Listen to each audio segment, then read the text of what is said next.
Então, terça-feira que vem, a gente tem a nossa primeira prova. Então, eu peço para os senhores que hoje, na aula de hoje, quando der 8h05, ou seja, 20 horas e 5 minutos, se eu ainda estiver falando, por favor, me interrompam para eu falar rapidamente sobre a prova. A gente já falou sobre a prova na aula passada, e lembrando que a gente vai ter uma sessão de dúvidas na segunda-feira de 18 horas. Se não me falha a memória, foi combinado na aula passada. Então, estamos começando a aula de hoje com uma dúvida que surgiu sobre a última questão da lista 3. Vou colocar admit, present now, a window. Botar aqui um PDF. Esse PDF, share, deve estar aparecendo aí para os senhores um PDF. Nesse meio tempo, eu vou fechar um folder que está desnecessariamente aberto aqui. Parece que congelou tudo? Não, espero que não.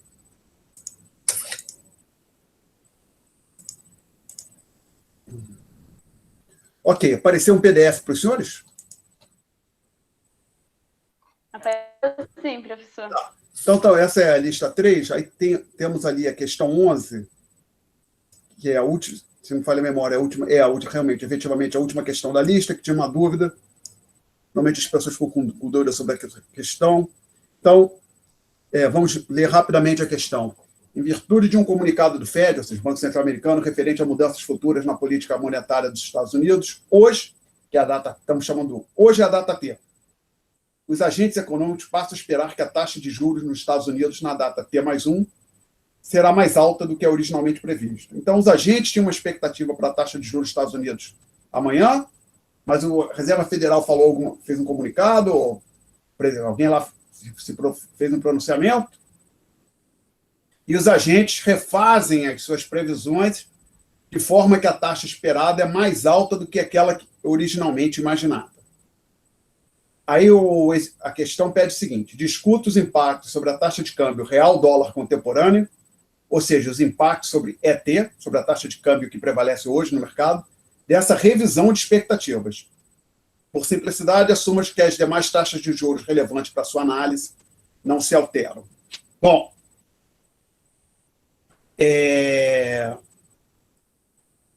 aqui a gente tem que usar aquela abordagem que eu discuti quando eu apresentei um jogo de movimento sequencial. A gente olha o que acontece nas datas posteriores. Tinham 2 datas, na verdade, naquele jogo. Hoje e amanhã. Você olha o que acontece amanhã, pega a informação a conclusão que você chegou sobre o que vai acontecer amanhã, incorpora isso na análise do jogo, das decisões que serão tomadas hoje, no primeiro instante.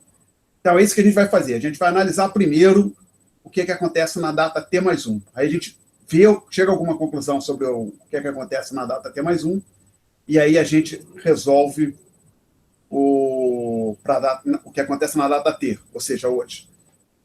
E aí a gente vai lá para o final, lá na última página do gabarito, onde eu já tenho os gráficos prontos. Então, olhando aqui, posso diminuir aqui um pouquinho. Observe que tem 2 gráficos. Um gráfico para a data T+1 e um gráfico para a data T. Vamos olhar aqui primeiro o da data T+1. Esse gráfico da data T+1, observa o equilíbrio inicial no ponto A1, tínhamos ali a curva F1, tá certo? Uma reta vertical associada à taxa de juros RT+1, que é a taxa de juros do Brasil, na data T+1, o R, T com subscritos T+1. E quando você olha para o gráfico, tem ali um deslocamento na curva F, ela se desloca de F1 para F2. Por que essa curva F está se deslocando? Porque o R asterisco está aumentando na data T+1. R asterisco é a taxa internacional de juros, essa está aumentando. Consequentemente, aumentando em T+1. Na data T+1, a curva F da data T+1 se desloca para a direita, conforme ilustrado nesse primeiro gráfico. Aí o equilíbrio passa do ponto A1 para o ponto A2. E aí a gente, olhando para o gráfico, a gente vê que a taxa de câmbio aumenta, ou seja, a moeda doméstica se desvaloriza ou deprecia em T mais 1. Então, alguém quer fazer alguma pergunta sobre esse gráfico? Sobre essa parte da resposta? Não? Então, o que a gente tem que fazer agora? Ops! Não. Ah, tá. Não. Eu tinha algumas coisas no chat, mas não são perguntas. Então, observe agora o seguinte. O que a gente tem que... A nossa tarefa agora é pegar a nossa análise referente a este gráfico que está aí na tela e utilizar as nossas conclusões para analisar o que acontece na data T. E eu já digo aqui para vocês o que a gente precisa. Vai precisar. É o ΔE, a mudança na taxa de câmbio da data T mais 1. Gente, ora, vamos vir para a data T agora. Aí, ops, não, faz de conta. Vamos tirar o gráfico. O gráfico, de certa forma, ajuda a resposta. Vamos fazer. A gente fez aquela primeira análise. Então, a gente chegou à conclusão que uma mudança não é em T mais 1. Agora, se os agentes concluem que o E vai ser mais alto do que originalmente previsto na data T mais 1, o que eles deveriam fazer com as expectativas que eles têm hoje para a taxa de câmbio na data T mais 1? Digo para vocês, eles deveriam revisar as expectativas. Então, eles devem esperar que a taxa de câmbio na data T mais 1 será mais alta do que eles estavam originalmente imaginando.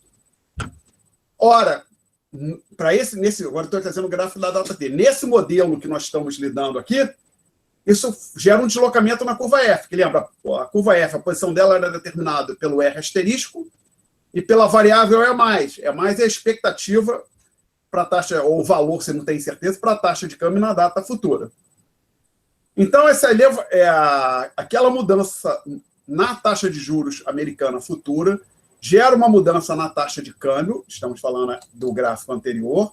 Esta mudança na data de câmbio, passando de E1 para E2, impacta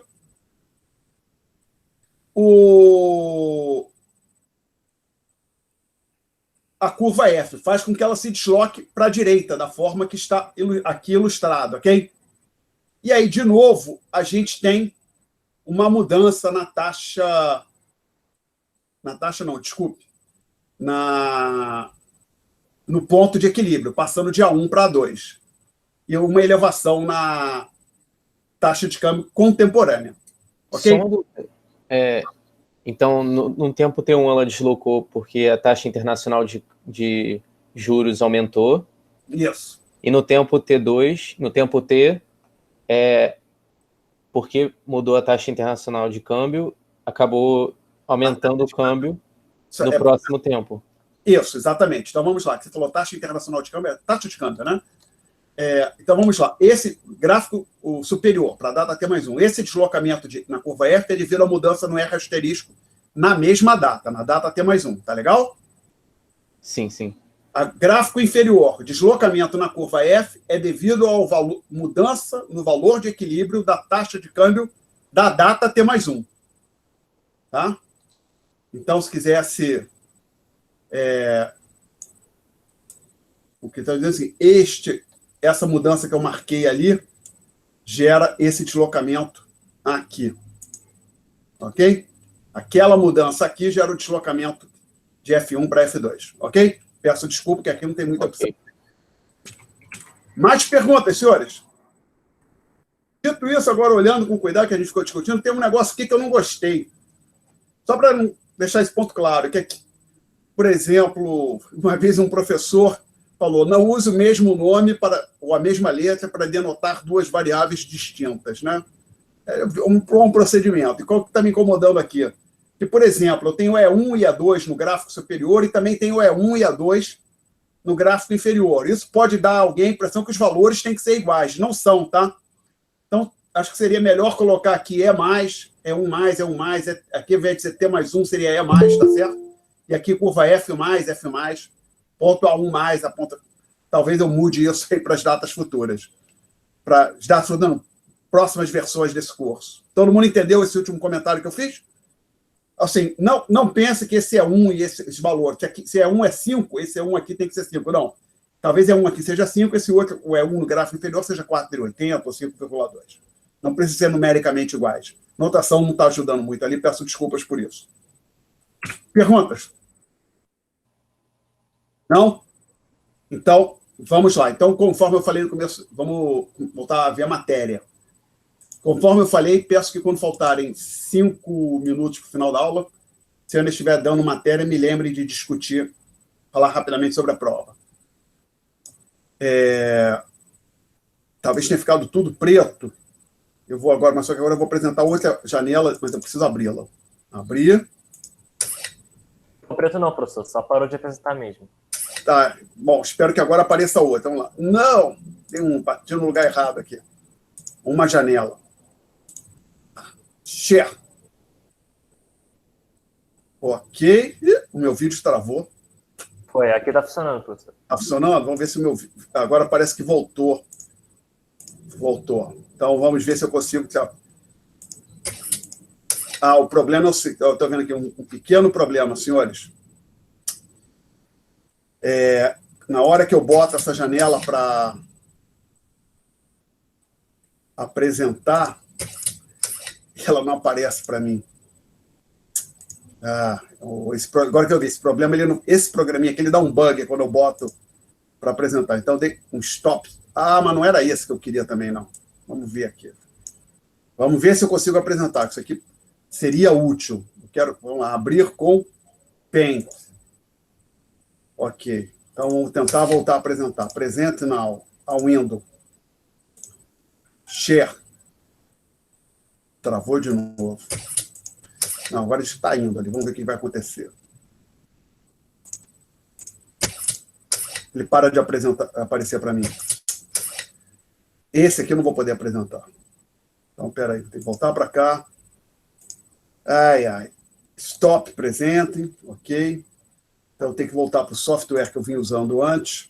O Sketchbook. Não sei se eu consigo fazer isso com o Sketchbook, meus caras. Mas tudo bem. Eu consigo fazer com... Você pode copiar e colar o gráfico. Isso, exatamente. Vamos lá.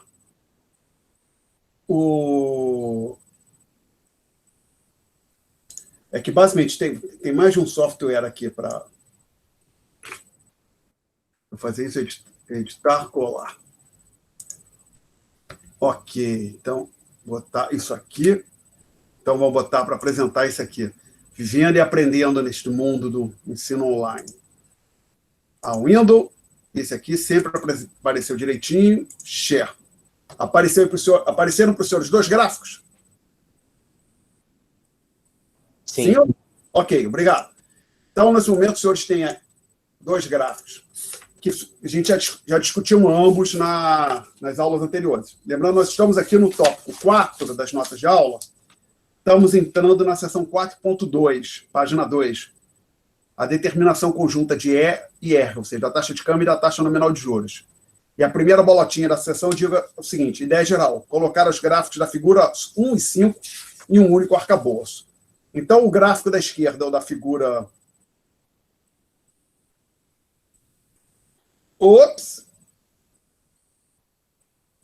É o da figura 1. Não.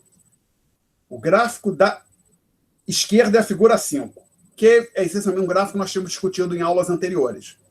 Era para a determinação do valor de equilíbrio da taxa de câmbio, dado a taxa doméstica de juros R, o R asterisco e o E+. Essa é a figura 5 das notas de aula, o gráfico da esquerda. E o gráfico da direita é a figura 1, determinação da taxa de juros, taxa nominal de juros no mercado monetário. Então, o que eu estou dizendo aqui é o seguinte: eu quero discutir a determinação conjunta dessas 2 variáveis, o E e o R. Então, a nossa ideia é combinar esses gráficos. Vou ver se eu consigo fazer isso aqui, sem apelar ao outro. Se eu fosse usar o Paint, seria um pouco melhor, que eu fiz uns exercícios aqui com o Paint, que é o programinha de edição de fotos no Windows. Só que eu não usei o recurso de colocar na tela, compartilhar, porque eu não estava numa videochamada. E agora que eu fui fazer a compartilhação da tela com o Paint, não funciona muito bem, que ele dá um bug, ele não aparece para mim.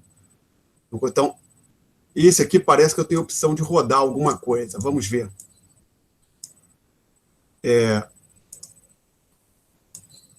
Não, esse aqui é de arrastar. Não. Então, desculpe. Então, vamos lá. Temos esses dois gráficos. O que eu digo aqui nas notas de aula, se os senhores olharem, eu digo o seguinte: o procedimento é relativamente simples. Gire o gráfico da figura 1 90 graus para a direita e o posicione exatamente embaixo do outro gráfico. O resultado é o gráfico da figura 6. Vou tentar fazer isso aqui. Então, primeira coisa que eu vou tentar, só que eu vou deletar isso aqui, vou trazer de volta aqui, editar, colar. Os dois gráficos, quero botar mais para cima os dois. Aqui, assim. Essa aqui.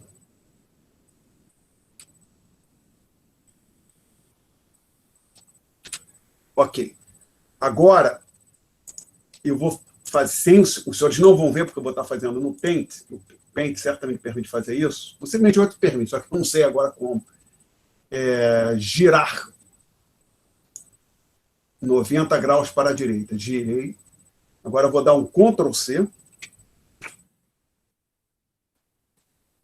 Perdão, só que eu quero seleção transparente.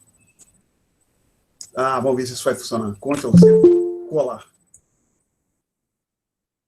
Copiar. E agora aqui, editar, colar. Então, estou trazendo o gráfico da direita girado em 90 graus. Olha ele aqui. Ok? Bom, aí eu vou colocá-lo aqui, em cima. Então, que se eu colocar para cá, ele perca um pouco do... Ele não aparece todo.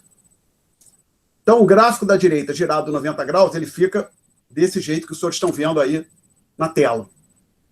Alguém quer fazer uma pergunta até aqui?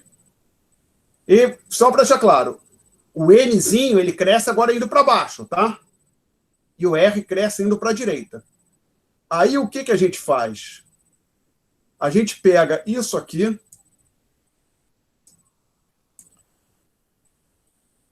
e traz, encaixa embaixo aqui do outro, só que aqui não está funcionando.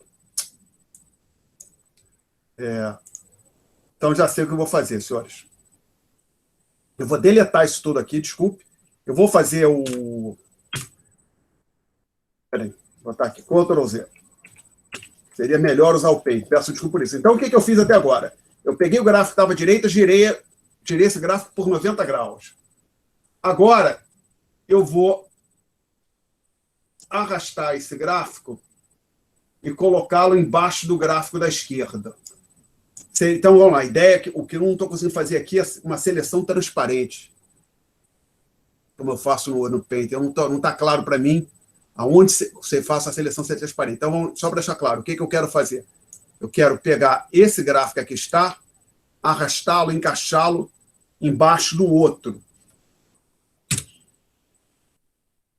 Tá? Só que eu não estou conseguindo fazer nesse programinha. Então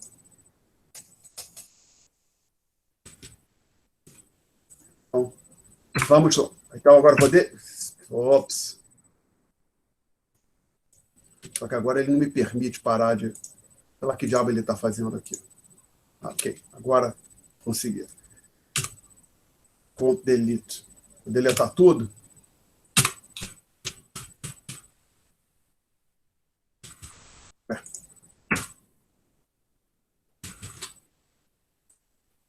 Não está deletando?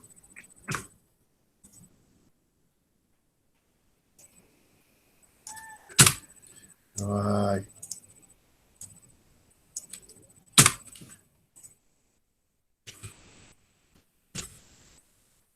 Agora.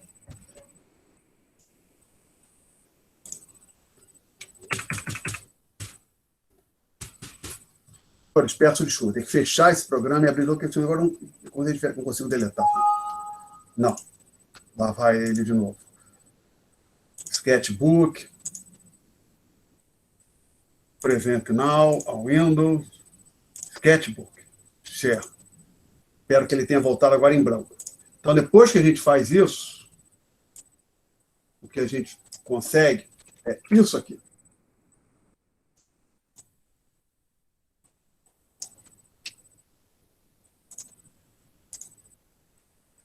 Ok? Apareceu para os senhores apareceram os dois gráficos juntos? Sim. Sim. Ok? Peço desculpas pela demora.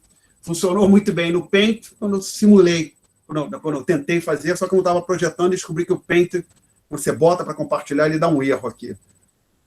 Bom, então, senhores, observo que, inclusive, realmente, eu rodei, porque aqui ainda está aparecendo o R chapéu, aqui ainda está o M, e o M está torcido, né?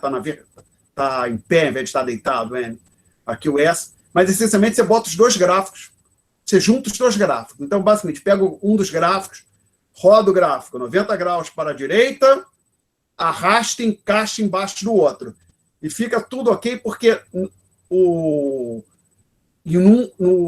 aqui no eixo horizontal, você está mensurando taxa de juros. Então, você cai, na verdade, depois você faz esse procedimento, na figura 6 das notas de aula, tá certo? Peço que os senhores deem uma olhada para o gráfico 6 das notas de aula. Olhando para o gráfico 6 das notas de aula, o que a gente tem? Na parte superior, a determinação da taxa de câmbio de equilíbrio a chapéu, dado a taxa de nominal de juros R chapéu. E na parte inferior do gráfico, você tem a determinação do R chapéu no mercado monetário. Tem que lembrar que, por exemplo, a curva de oferta de moeda, olhando aqui nesse gráfico, ela está horizontal. É porque o gráfico foi rodado por 90 graus. Originalmente, ela ficava na vertical, né? A curva de demanda por moeda parece ser crescente, mas tem que lembrar que o M cresce para baixo. Então, existe uma relação decrescente entre a taxa de juros nominal e o Mzinho.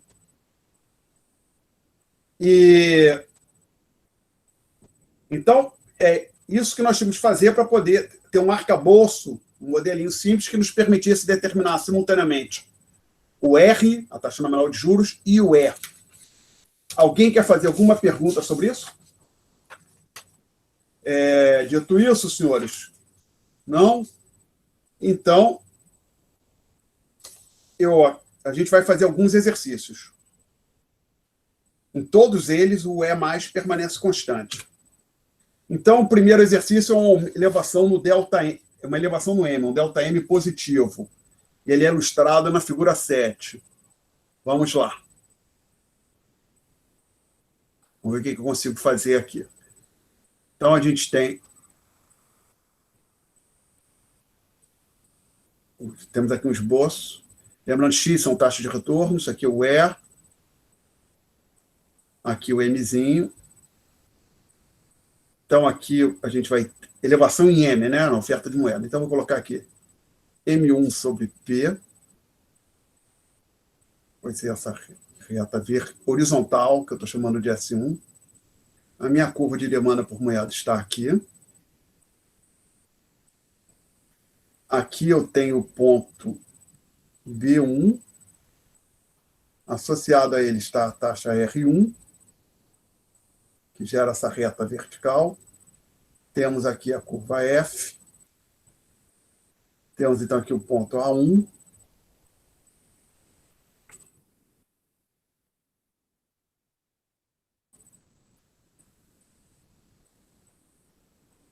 Com a taxa de juros de equilíbrio E1.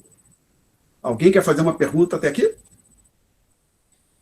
Cara, não está muito bom isso, não. Talvez o próximo eu tente fazer com régua. Tá bom, professor. Oi? Dá para entender. Mas eu acho feio. Ainda mais que você vai para o YouTube.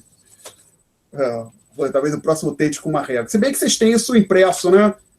Então, sim, talvez não seja o fim do mundo. Bom, dito isso, então vamos lá. O que acontece?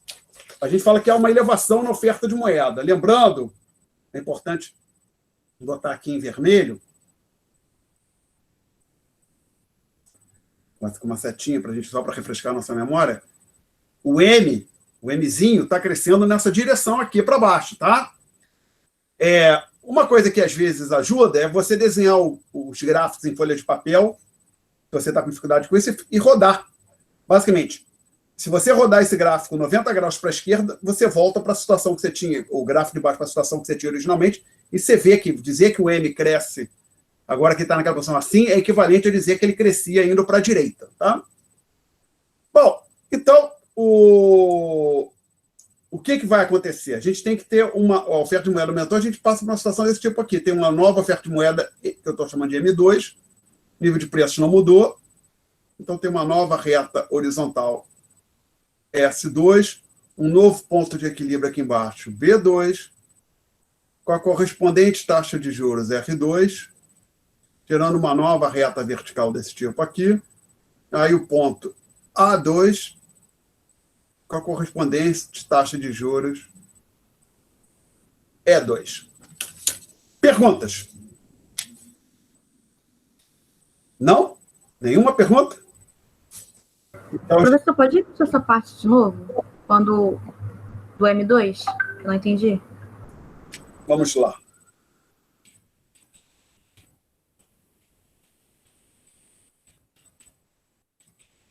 Até aqui, você entendeu? Sim. Então, o que acontece? A gente determinou um novo valor de equilíbrio para o R, que eu estou chamando de R2, tá legal? Ok? Ok. Dado o R2, lembra que, dado o R, a taxa de juros nominal doméstica, o que a gente faz? A gente representa essa taxa de juros no espaço EX com uma reta vertical. Então, surge um novo ponto de equilíbrio aqui, ó. Eu chamo de A2 esse ponto. E aí a gente só projeta o A2 aqui para o eixo vertical e você acha o valor do E2, a coordenada da taxa de câmbio, tá ok? Uhum. Tá claro agora? Show, agora foi. Tá. Então, isto que está aí é um esboço horroroso, muito mal feito, devido às minhas limitações, a minha limitada coordenação motora, da figura 7, que os senhores têm muito mais bonitinha nas notas de aula. Então, vou passar para o próximo exercício, a menos que alguém ainda tenha alguma dúvida. Dúvidas? Não? Próximo exercício. Então, a gente apaga isso tudo aqui. O próximo exercício, que é discutido na figura 8, fala numa elevação no M asterisco. Professor, depois eu tenho uma pergunta, mas não é sobre exercício, não. É a prova só. A prova a gente vai discutir um pouco mais no final, pode ser? Tá, tranquilo. Sendo que dúvidas sobre a matéria da prova, sessão de segunda-feira. A sua dúvida é sobre matéria ou... Não, sobre a prova em si. Tá, aí a gente vai discutir nos minutos finais. Então, aqui o que está acontecendo agora vai ser uma elevação no M asterisco.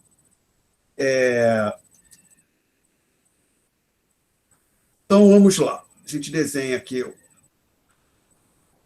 Começa desenhando esse gráfico que nós estamos utilizando, que tem a combinação de dois outros. Lembrando que o M cresce para baixo. Aí a gente vem aqui, coloca a oferta de moeda, M sobre P. Coloca aqui a demanda. Chamar esse ponto aqui de... Não sei se eu chamei de B ou B1. Vou colocar B1, para o número ficar sobrando. Então, aí a gente tem aqui a nossa taxa doméstica de juros R1.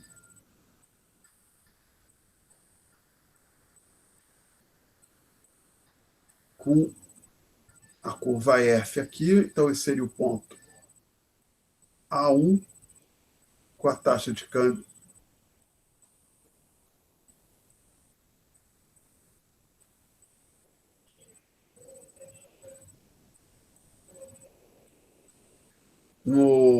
uma taxa de juros E1. Taxa de juros não, taxa de câmbio E1.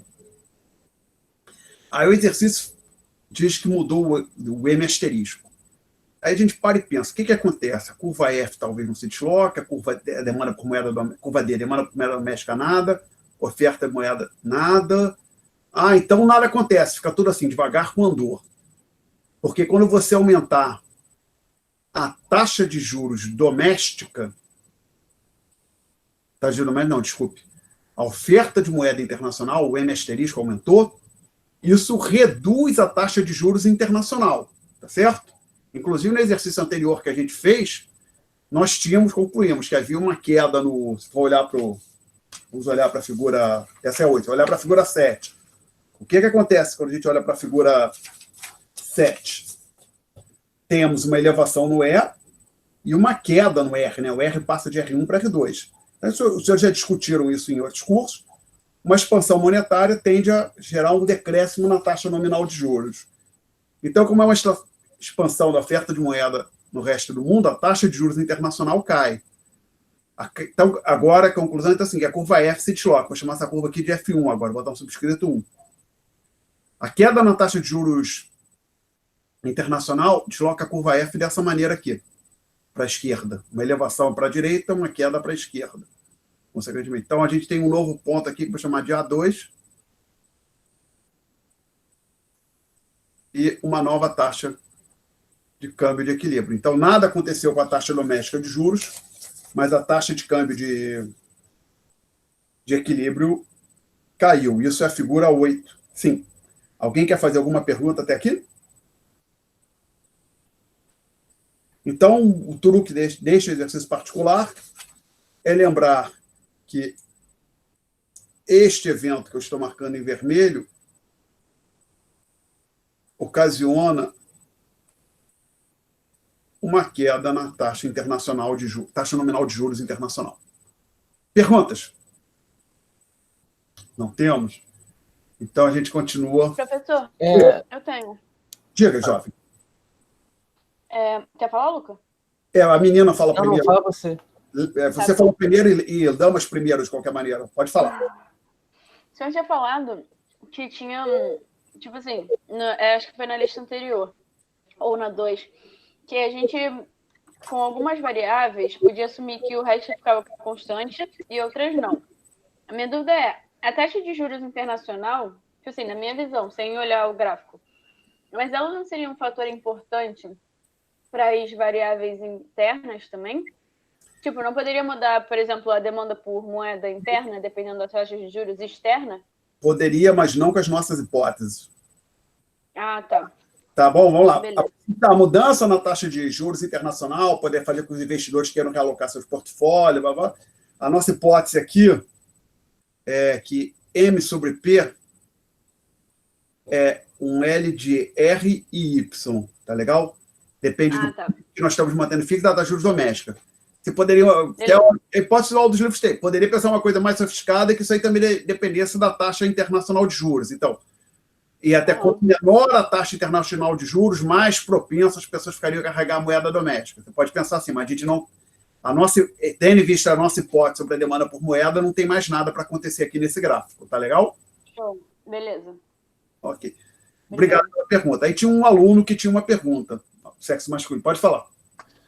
Não, é só uma dúvida.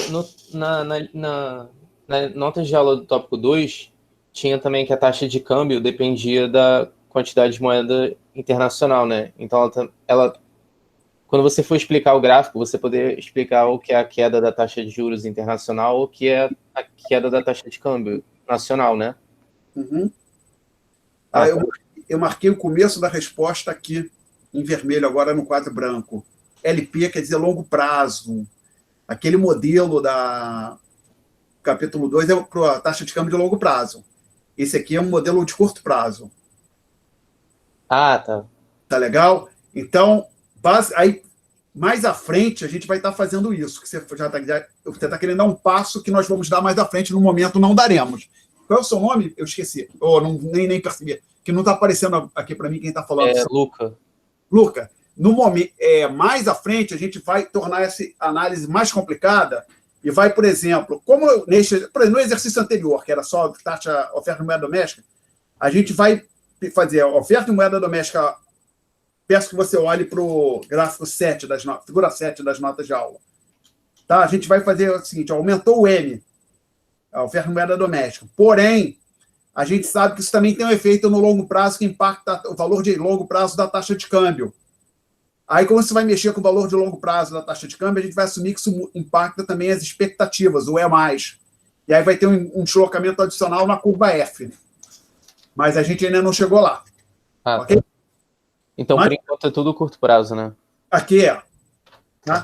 Mas aquele efeito aquilo acontece até no curto prazo. A gente discute com mais detalhes quando chegar esse ponto específico. É mais no final do tópico. Mais perguntas, senhores?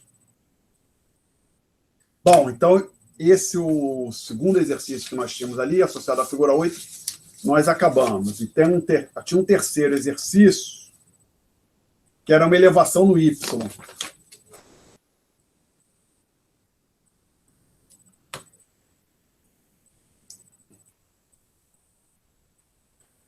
Aí alguém se empolga e fala o governo aumentou o PIB. Ops! Devagar com Andorra. O PIB não é variável de política econômica, hein? Porque o governo controla, assim. Todo governo gostaria de aumentar o PIB. Né? Para quê? Dentre outras coisas, em países democráticos, para ser reeleito. Mas o PIB não é variável de política econômica. Então, como está aumentando o PIB? Então, é o seguinte, aconteceu algum evento exógeno externo que levou a um acréscimo no PIB. Então, vamos ver o que acontece nesse modelinho que nós estamos trabalhando com. Isso, a gente discutiu isso na figura 9. Nossa, esse aqui foi horroroso.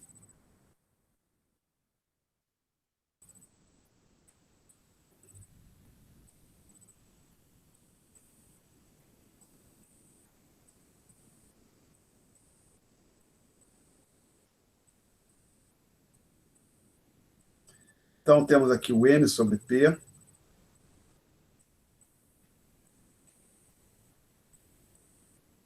Oferta de moeda. Vou colocar aqui a curva D. E eu vou chamar de D1. Por quê? Porque eu sei que a demanda por moeda é desse tipo, é dado para aquilo que eu escrevi lá em cima à direita, L de R e Y. Então, essa curva D está representando aquela curva E, aquela função L. Então, uma mudança no Y desloca a curva D nesse espaço aqui. Nós temos discutido quando falamos de equilíbrio no mercado monetário. Então, tem que ter um certo cuidado que, como o gráfico está, entre aspas, de cabeça para baixo, ou girado por 90... Chega cabeça para baixo tem 180 graus, né? Houve uma rotação de 90 graus no gráfico, a gente tem, eu vou ter que, pelo menos, vou ter que pensar um pouco aqui como que eu trabalho com isso. Mas, então, eu vou chamar essa curva aqui de D1. Então, aqui tem um ponto de equilíbrio B1, com a taxa de juros inicial R1. Aí a gente coloca aqui a reta vertical, associada a essa taxa de juros. Colocamos aqui a nossa curva F.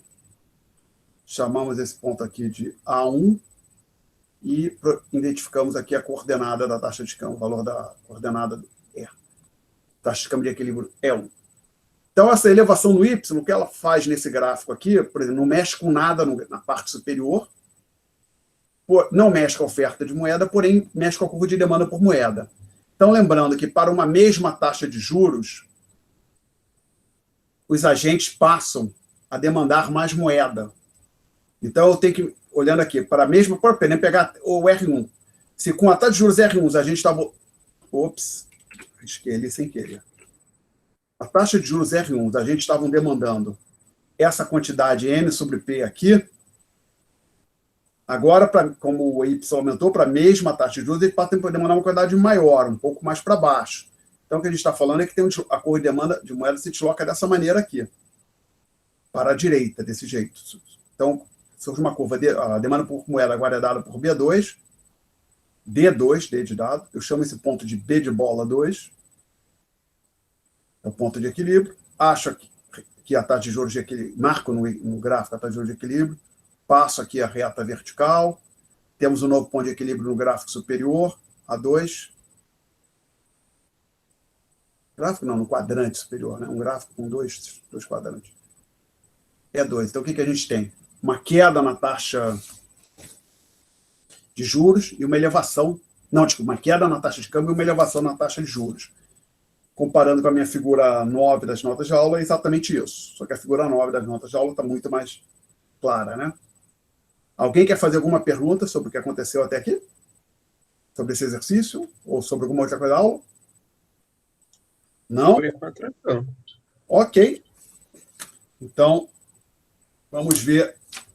Então, 19 e 10, né? Temos bastante tempo. Deixa eu voltar lá para trás, era a página 3, se não me falha. página 2 ainda. Então, fizemos os 3 exercícios, ΔM positivo, ΔM asterisco positivo, ΔY positivo. E agora eu vou dizer o seguinte, observa que isso é um modelo para determinação da taxa de câmbio. Se é para determinação da taxa de câmbio, a gente está falando em câmbio flutuante, evidentemente. Mas a gente pode adaptar esse modelo para analisar algumas questões que aconteceriam no regime de câmbio fixo, ou alguns problemas que podem surgir no regime de câmbio fixo. Então, depois da chamada para esses 3 exercícios, tem uma bolotinha onde a gente lê o seguinte: supõe que a economia opere em um regime de câmbio fixo, ou seja, o governo diz, a taxa de câmbio está fixa, R$4 por dólar. O que acontecerá se os agentes passarem a esperar uma desvalorização cambial? Então, a ideia que a gente tinha era a seguinte: por exemplo, um certo governo fixou a taxa de câmbio num patamar que eu vou chamar de E-barra. E assumindo que esse regime de câmbio fixo é crível, pessoas acreditam que o câmbio vai ficar no mesmo patamar, a taxa o E+ também é igual a E-barra. Ok? E aí lembre que, então, e como a taxa de você tem essa condição aqui, condição para que não haja arbitragem entre os títulos domésticos e internacionais, esse termo aqui é igual a 0. Consequente, só o círculo, só aquilo que está circulado é igual a 0, tá? Consequentemente, você conclui que R igual a R asterisco, ou seja, no regime de câmbio fixo, com perfeita unidade de capital, enquanto os agentes acreditarem que a taxa de câmbio permanecerá no patamar E-barra, a taxa de juros doméstica é igual à taxa de juros internacional, assumindo que não tem risco, né? Então, se você falar que tem um risco, poderia dizer que a taxa de juros doméstica é o R asterisco mais um prêmio de risco. Mas então, a gente está ignorando esse prêmio de risco, estamos dizendo que o R vai ser igual a R asterisco nesse exercício, pelo menos no primeiro momento. Alguém quer fazer alguma pergunta até aqui? Não? Então, a gente vai utilizar nesse exercício a figura 10. E não me lembro exatamente o que tem lá, mas sei que é algo desse tipo aqui. Mais ou menos aqui no meio eu vou colocar o eixo horizontal. Aqui a taxa de câmbio. Aqui o Mzinho, que é o M sobre P. E aí eu não sei o que vai acontecer com o M sobre P, então na dúvida eu vou colocar o M sobre P, pelo menos no primeiro momento, eu sei que ele vai mudar. Nessa posição aqui, mais ou menos no meio. Como é que você sabe? É que eu lembro. S1. Aí tem a curva de demanda por moeda.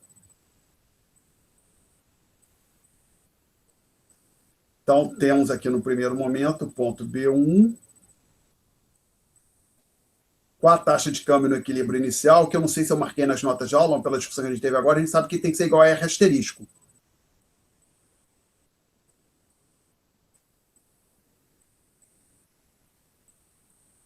E aí temos aqui a nossa curva F, que eu vou colocar lá aqui, vou chamar de F1.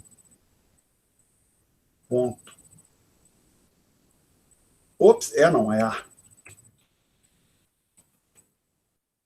Ponto A1, com a correspondente taxa de juros de equilíbrio, que é o próprio E-barra.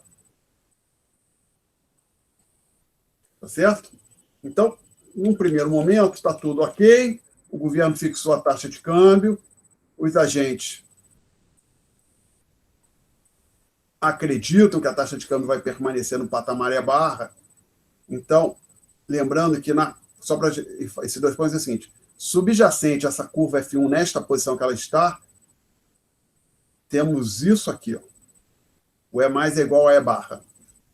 Então, era essa a situação. O nosso governo fixou a taxa de câmbio, o patamar E-barra, e a economia se equilibrou conforme ilustrado nesse gráfico que aí está. Alguém quer fazer alguma pergunta até aqui? Mas aí não seria uma reta, não é? Porque o E não está fixado, alguma coisa assim. Poderia colocar uma reta aqui. eu não coloquei, acho que eu não coloquei nas notas de aula também, não. Só conferir aqui, isso é figura 10, né?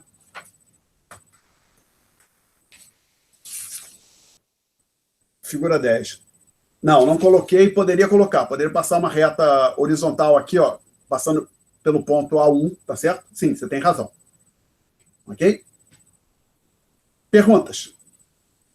Não, só uma coisa, não é obrigatório colocar. É opcional. Eu preferi não colocar. É que o governo fixou o preço, né, no modelo de oferta e demanda, você coloca uma linha lá referente ao preço que está fixo. Poderia colocar ou não, eu não botei. Perguntas? Até aqui. Então vamos lá, o que acontece?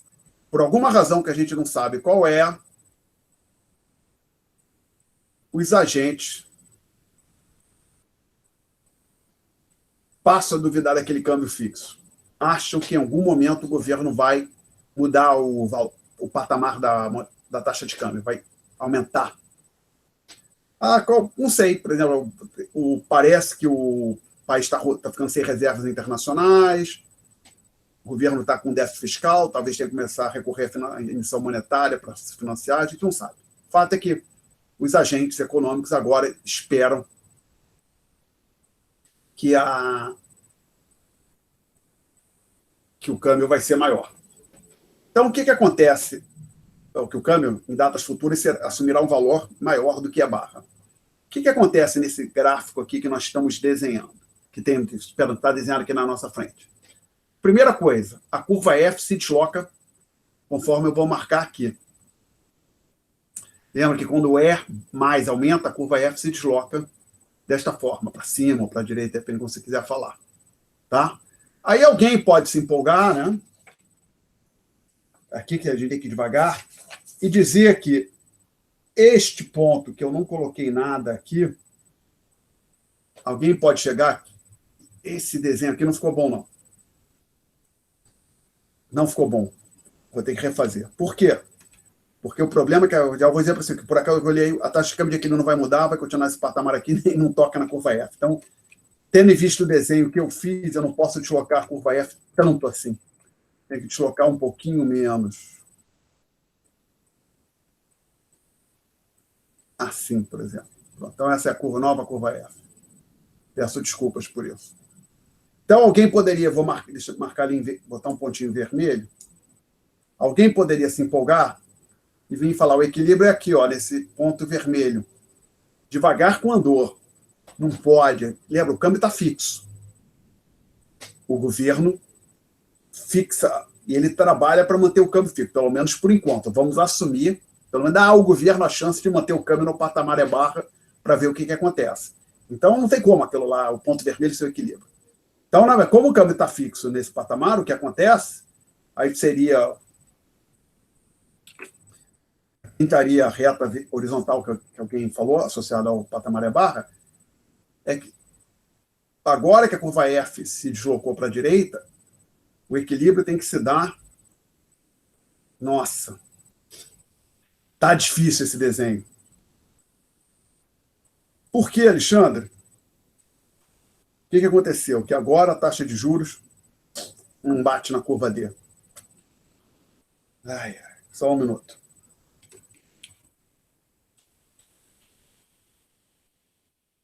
Essa curva F também não serve.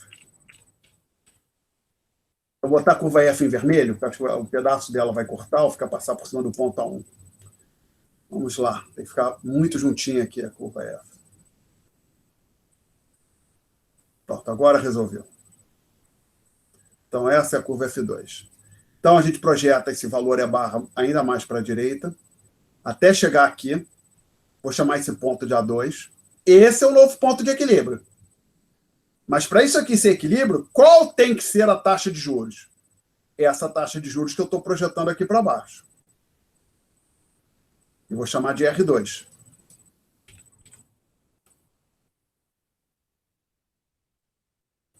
Alguém quer fazer uma pergunta até aqui? Bom, não, então, a gente continua. Mas se essa é a taxa de juros de equilíbrio, e a demanda por moeda é dada por D, a oferta de moeda não pode mais ser essa aqui, M1 sobre P. É fato. A oferta de moeda vai ter que ser representada agora por essa linha que eu estou colocando aqui. E como nós estamos mantendo o P fixo, a conclusão é que a oferta de moeda cai para M2. Ok? Então, esse ponto aqui eu vou chamar de B2. Permito-me só conferir agora esse gráfico que tem nas notas de aula, que eu tenho 99% de certeza que está tudo aí.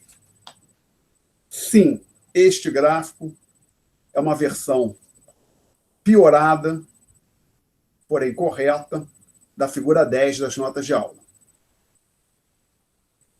Então, vamos tentar entender o que aconteceu aqui. Pô, mas caiu a oferta de moeda mais à frente. Professor, Oi? professor, me tira uma dúvida. Na figura 10, o S1 e o S2, eles estão certos ou estão trocados? Só para confirmar. Estão trocados, você tem razão.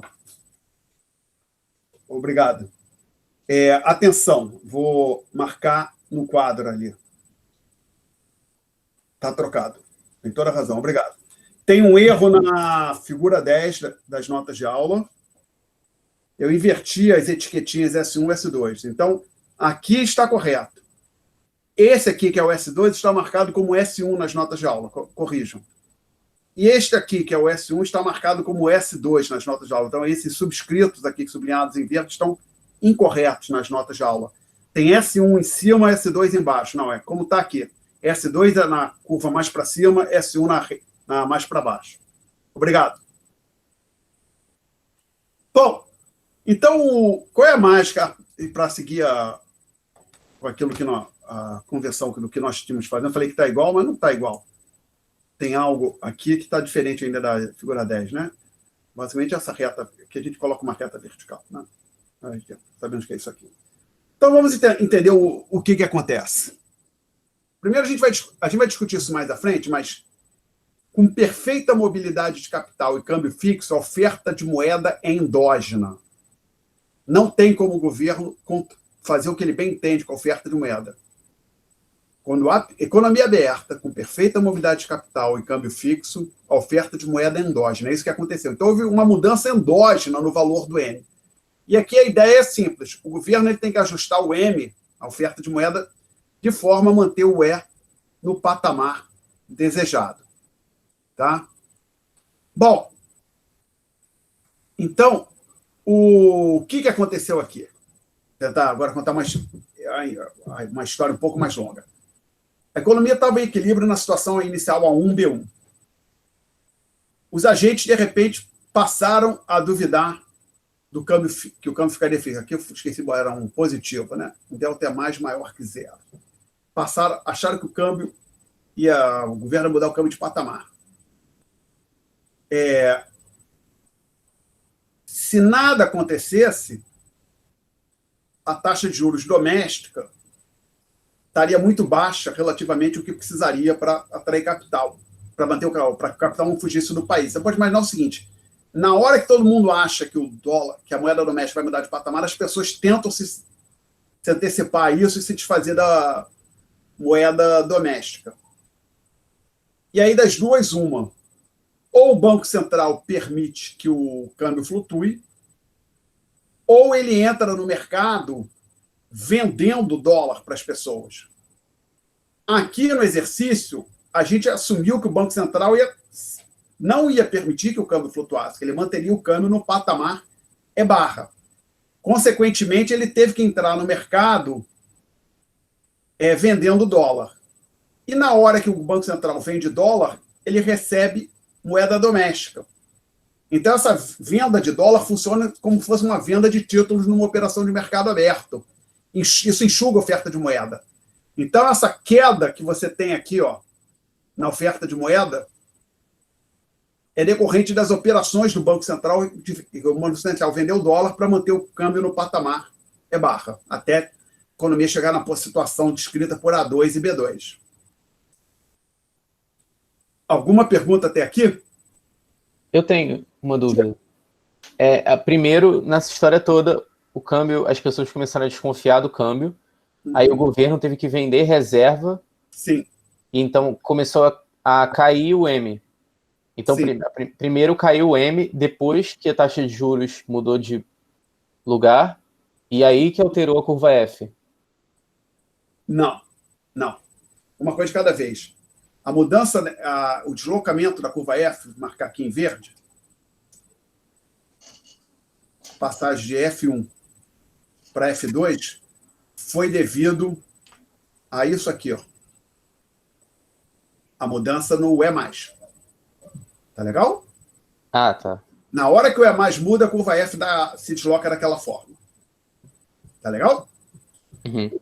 Aí, na hora que isso acontece, você pode simultaneamente estar criando uma pressão para que as pessoas se desfaçam da moeda doméstica.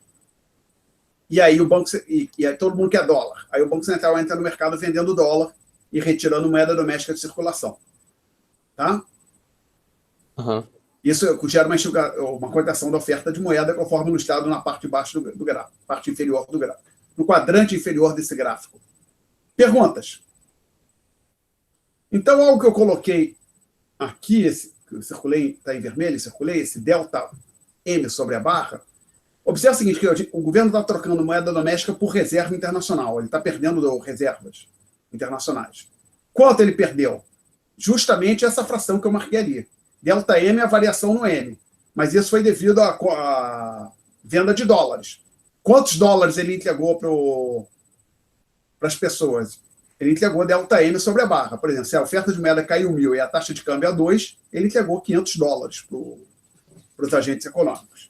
Então, ele tem aquela perda de reservas que está marcada ali no círculo vermelho e com uma setinha verde. Ok? Então, deixa eu ver o que eu escrevi aqui. Figura 10. Então, o primeiro comentário, F1. Ah, sim. Escrevi ali. Está escrito no quadro, lá em cima à direita em azul. Em F1, é igual a E barra. Eu escrevi, não escrevi. Associado à curva F2, você tem um E maior que o E barra, porque o E mudou, tá certo? E aí eu digo, tem uma perda de reservas internacionais, M1 menos M2 sobre a barra. É aquele fração delta M sobre a barra que eu coloquei ali em cima. Aí eu chamo a atenção no seguinte ponto. Se o Banco Central não tiver acesso a esse montante de reserva, suponho que ele não tem esses dólares. Vamos lá, seja 50 bilhões de dólares, o Banco Central não tem isso. Aí não tem como. Aí o regime de câmbio fixo entra em colapso. Para que ele, nessa situação, que as pessoas passam a acreditar que amanhã a taxa de câmbio não vai estar no patamar E barra, o Banco Central consiga manter o câmbio no patamar E barra, ele vai precisar ter um certo montante de reserva. Se não tiver esse montante correspondente àquela fração que está ali no gráfico, o regime entra em colapso. Perguntas até aqui? Não? Então discuta o que eu chamo de mini caso, a crise mexicana de 94 e 95. No dezembro de 94, janeiro de 95, houve uma crise cambial muito forte no México. E eu listo aqui alguns detalhes. No dia 20 de dezembro de 94, o governo mexicano anunciou uma desvalorização, que eu coloquei entre aspas, de 15%. Uma pequena curiosidade, esse governo tinha tomado posse no dia 1º de dezembro. Então tinha acontecido uma eleição no México, o governo eleito tomou posse dia 1º de dezembro, e mal ele tomou posse, ele falou que ia desvalorizar a moeda em 15%. A desvalorização eu coloquei entre aspas, porque, na verdade, o governo anunciou que estava ampliando a chamada banda de flutuação. A gente vai falar rapidamente sobre isso em algum momento mais à frente no curso. A chamada banda de flutuação é que o câmbio não necessariamente. A gente falou aqui câmbio fixo. Por exemplo, o governo fixou o dólar em R$4. Às vezes, os governos definem questão de banda, eles definem um teto e um peso. Por exemplo, seria como se hoje o governo brasileiro falasse: olha, eu vou manter o real entre R$5 e R$6 por dólar. Então, a ideia é a seguinte: se a taxa de câmbio for abaixo de R$5 por dólar, o Banco Central vai entrar no mercado para trazer a taxa de câmbio de novo para dentro da faixa 5, 6. E se a taxa de câmbio for acima de R$6 por dólar, aí o Banco Central entra no mercado para trazê-la de volta para a faixa, para que ela fique entre 5 e 6. A banda de flutuação, então, ao invés de ter um valor fixo para a taxa de câmbio, o um valor único, o governo define uma banda, que, por exemplo, meta de inflação, a gente tem aqui um mínimo e um máximo, né? Algo desse tipo. Alguém quer fazer uma pergunta sobre isso? Então, o que estava acontecendo ali é que o governo disse que estava ampliando a banda de flutuação, só que já havia suspeita de que o regime de câmbio fixo não era sustentável, que o MES estava com déficit em conta corrente elevado, e na hora que o governo anunciou que estava ampliando a banda de flutuação, todo mundo achou, agora não tem jeito, a taxa de câmbio o regime cambial em vigor vai entrar em colapso. Então, aconteceu algo desse tipo aqui da gente no México, naquela data. Então, o último asterisco dessa página, eu digo o seguinte, o anúncio foi seguido de uma corrida contra o peso, ou seja, vários agentes econômicos, ou seja, no mercado financeiro, começaram a se desfazer do peso e tentar converter peso em dólar. A taxa de câmbio imediatamente atingiu o teto da banda, isso é claro, um novo teto, o governo tinha ampliado a banda. Então, imediatamente bateu no máximo. Aí, no dia 22, o governo permitiu que o câmbio flutuasse. Então, no dia 10, foi dia 10? Dia 20 de dezembro, ele falou, estou ampliando a banda. No dia 22, ele jogou a toalha.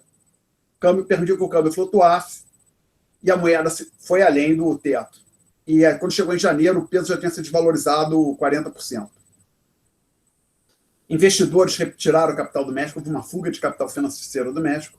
Outros países foram afetados, inclusive o Brasil, que era o começo do Plano Real.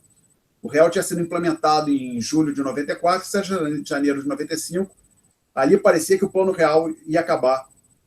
Teve corrida de capital do Brasil, da Argentina e outros países latino-americanos. E uma das coisas interessantes é que o governo mexicano havia emitido títulos indexados ao dólar, eram chamados tesobônus. Basicamente, títulos da dívida mexicana, mas que supostamente estavam atrelados ao dólar. Também eu pago 5 pesos mexicanos por esse título, pago 5 dólares. E muitos investidores estrangeiros tinham comprado esses títulos. No final de janeiro, o governo mexicano estava prestes a entrar em default. E conseguiu um socorro internacional.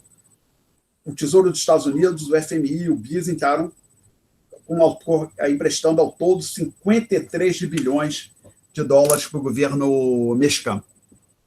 E com isso eles conseguiram tocar, não dar um default. Alguém quer fazer alguma pergunta sobre isso? Não? Então, fazer aqui 2 pequenos comentários. Na época, o presidente norte-americano era o Bill Clinton, tá? E já li num lugar, não sei o quão acurado está essa descrição, segundo o autor que eu li, mas não era um economista, era um jornalista, ele disse que depois desse socorro, Wall Street, ou seja, o mercado financeiro americano, que majoritariamente apoiava os candidatos republicanos, virou democrata, passou a apoiar os democratas. Lembra? O Bill Clinton, que era um democrata, que estava na presidência. E qual seria a história? Não sei se é verdade, não, mas qual seria o fundamento para essa história, assumindo que isso esteja correto? Que o truque era o seguinte, veja bem, o Tesouro, vamos lá, o governo americano estava, digamos, emitindo os seus títulos do Tesouro Americano, em dólar, evidentemente, o Tesouro Americano está em dólar, digamos que pagassem. Eu acho que não precisa mais desse quadro, pagar tudo. Que o Tesouro Americano pagasse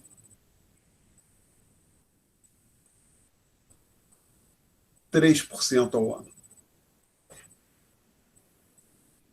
E o fato é que o México, naqueles títulos indexados ao dólar, ele estava pagando bem mais que os 3% ao ano. Não que ele estivesse pagando 10% ao ano. Não. Mas veja o seguinte, 2 títulos em dólar. E vamos facilitar, suponha que os 2 títulos, prazo de 3 meses. Tem um pagando 3%, outro 10%, ambos em dólar, títulos amarrados em dólar. Por que esse aqui paga mais que aquele ali? Porque é mais arriscado. Tá claro, gente? Alguma dúvida até aqui? Então, assim, tá claro que o título... Né? Veja bem, não é porque o governo de um país, seja México, Brasil, Argentina, e diz esse meu título aqui está em dólar, que o título é tão bom, entre aspas, tem um risco tão baixo quanto o do Tesouro Norte-Americano. Então, evidentemente, aquilo lá era o investimento de risco. Ou seja, aqueles títulos lá que estavam pagando 10% em dólar eram títulos arriscados, evidentemente. E acho que ali aconteceu assim, quando houve o governo mexicano quase foi o default, que se ele desse o default, ele deixaria muitos investidores norte-americanos a ver navios. Então, o socorro que o governo americano fez não foi só para o governo do México. Impediu também que ocorresse um calote que prejudicaria investidores americanos. Então, não foi só o governo mexicano que foi socorrido, não. Isso também foi um socorro bom para o pessoal de Wall Street que tinha comprado aqueles títulos, tá certo? Então, essa é uma parte interessante dessa história da crise mexicana. Alguém quer fazer alguma pergunta sobre isso? Não? Professor, curioso se tem algum tipo de mecanismo fora compra e venda de títulos para manter moeda estrangeira, tipo, né, a saída ou a entrada de moeda estrangeira, seja no Brasil ou qualquer outro país, a partir do governo, fora, né, simplesmente você congelando a taxa de câmbio. Olha, algumas pessoas, o governo coloca saída, controle na saída de capital. Às vezes acontece. Não me parece. Eu acho que é uma péssima ideia. Qual o problema de todas essas ideias? Um problema chamado em economia de inconsistência dinâmica ou inconsistência intertemporal. Por exemplo, até aconteceu aqui recentemente, né? Quem fez a pergunta? O aluno que fez a pergunta? Marcelo? Isso. Uma boa pergunta, Marcelo. Vamos falar um pouco do curso, mas uma boa pergunta. Vou falar uma coisa aqui que talvez deixe os senhores chocados. Mas está correto, acreditem. Obviamente pode sair atrás dos dados para conferir. Prosperidade, crescimento, esses são fenômenos capitalistas. Estou dizendo isso. Todo que falaram assim, não tem país que gerou prosperidade por ação governamental de distribuir auxílio ou coisas desse tipo. O mercado foi o que tirou o ser humano, a chamada economia de mercado, da pobreza. O ganho de padrão de vida que o ser humano teve da Revolução Industrial para cá é extraordinário comparado ao que aconteceu no passado.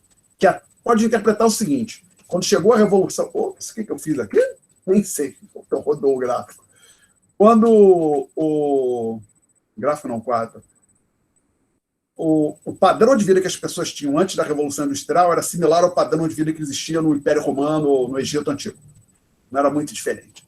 Então, o ser humano começou a aumentar a expectativa de vida, a renda, as pessoas passaram a se alfabetizar e começaram a sair do... que antigamente pensa assim, mas já 95% da população vivia no campo, 5% nas cidades. Então, na prática, era o seguinte, 95% das pessoas trabalhavam só para produzir alimentos.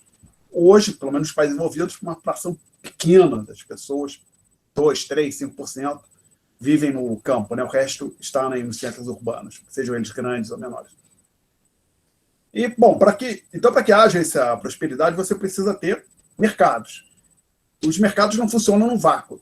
Você precisa ter leis, não funciona no vácuo institucional, precisa ter leis, direito de propriedade, assim vai.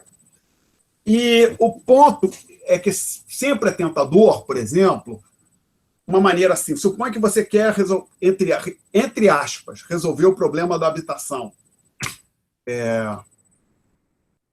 Uma maneira de resolver, entre aspas, o problema da habitação é, por exemplo, confiscar todo o imóvel alugado e distribuir para as pessoas. Eu falei, resolver entre aspas, né? Por exemplo, então você ia ter um bando de gente que mora em imóvel alugado e de repente ia virar proprietário, né? Não é isso? Isso ia acontecer. O problema que teria é que lá, qual incentivo que isso ia gerar, ou qual seria o impacto disso sobre a construção de novos imóveis. Todo mundo entendeu o ponto que eu coloquei aqui? Então, esse é o chamado problema da inconsistência dinâmica. Eu estou dizendo, o governo não é mau, não. O governo bom, ele quer resolver o problema da habitação. Não, eu não estou falando em revolução socialista do tipo. O governo quer resolver o problema da habitação e, assim, aquela ideia assim, prometo fazer somente essa vez. Eu estou confiscando esses imóveis que estão alugados, mas eu sou um governo liberal, de direita, de extrema-direita, pró-capitalismo, então eu confisco a propriedade agora e vamos fazer uma nova Constituição, que essa nova Constituição vai garantir que nenhum imóvel vai ser confiscado daqui para frente. Vai ser só esse confisco e nenhum outro. Bom, o que isso... Qual seria o efeito disso sobre o mercado imobiliário do país, desse país hipotético que eu falei? Ia ter um boom na construção civil? O que vocês acham?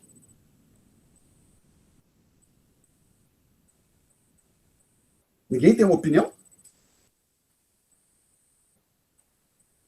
Senhores, vamos lá. Pergunta assim. Supõe que a gente confisca, um governo qualquer confisca todos os imóveis que estão alugados e distribui. Qual seria o impacto disso sobre o setor da construção civil? E aumentar ou diminuir? Produção de novos imóveis residenciais. Diminuir. Obrigado. Obrigado. Então, não precisa ficar com vergonha de falar isso, não. Acho que é proibido responder assim, né? Que vai diminuir, né? Não faz parte da posição politicamente correta, mas tudo bem. Nós estamos acima disso aqui. Estamos preocupados com a ciência econômica. Então teria esse efeito. Ora, então, caso que a gente está discutindo aqui, eu estou dando um exemplo extremo. Controle para a saída do capital é a mesma coisa. Não, o capital que entrou aqui não sai. Pô, mas no dia que você faz isso, o que você acha que vai acontecer com o ingresso futuro de capital? Ele vai diminuir também. Vai diminuir, né? Vai diminuir. Mas, Tá, professor, oi. não existe uma lei que na China uma porcentagem do capital lucrado lá, ele tem que ficar lá? Capital estrangeiro, que o lucro aqui tem que ficar no Brasil? Não, estou falando que na China, se eu não me engano, existe uma lei... Mas a China não é nação capitalista. Sim, mas o que eu quero dizer é que isso não reduz o investimento estrangeiro lá. Não, a China pode... Eu não sei exatamente se pode, não vou ficar surpreso que existe essa lei, mas um outro ponto que eu vou te dizer aqui é o seguinte. Lei na China não quer dizer muita coisa, não.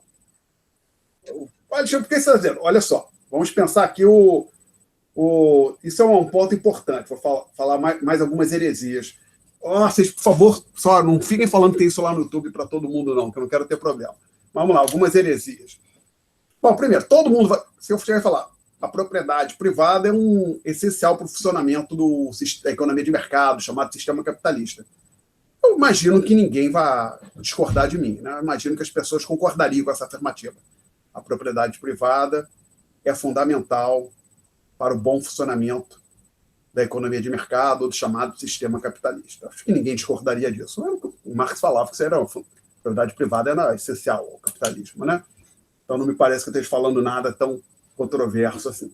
Agora eu vou começar em territórios mais perigosos, onde eu posso me afogar, entrando aqui na areia movediça.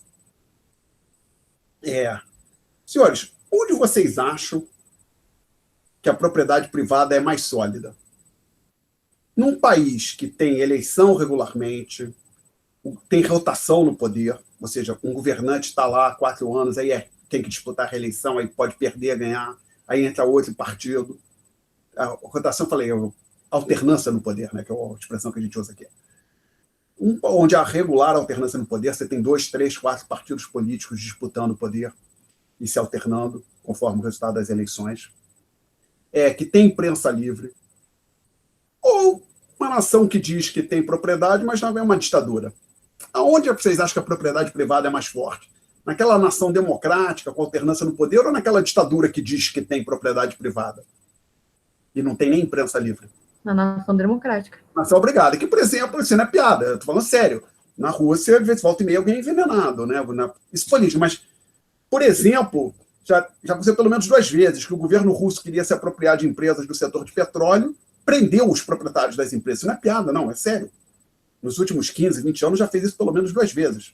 Então, ou seja, a propriedade privada ela é muito mais frágil na Rússia do que nos Estados Unidos, na Alemanha Ocidental e, em algumas dimensões, do que no Brasil. Mesma coisa para a China. A China é uma ditadura. Propriedade privada lá, o que isso quer dizer? Até o partido, os chefes lá do Partido Comunista fala, não gostamos desse cara aqui, aí ele é preso, desaparece, estão dizendo que teve médico que desapareceu lá na China, gente que falou coisa que não deveria sobre a pandemia da Covid-19, ou o médico desapareceu, né? Estão dizendo, eu não duvido. Então, então o que eu falei, que a área movediça que eu estava terreno movediça é o seguinte, o pleno funcionamento do capitalismo, você admite que a propriedade privada é importante para o capitalismo, a consequência disso é que você diz o seguinte, o capitalismo vai atingir a sua plenitude no regime no chamado Estado de Direito, onde tem leis, onde nós chamamos de democracia, imprensa livre, internet livre, alternância do poder, e assim vai. Tá? Então, isso tudo veio porque alguém tinha feito uma pergunta sobre a China.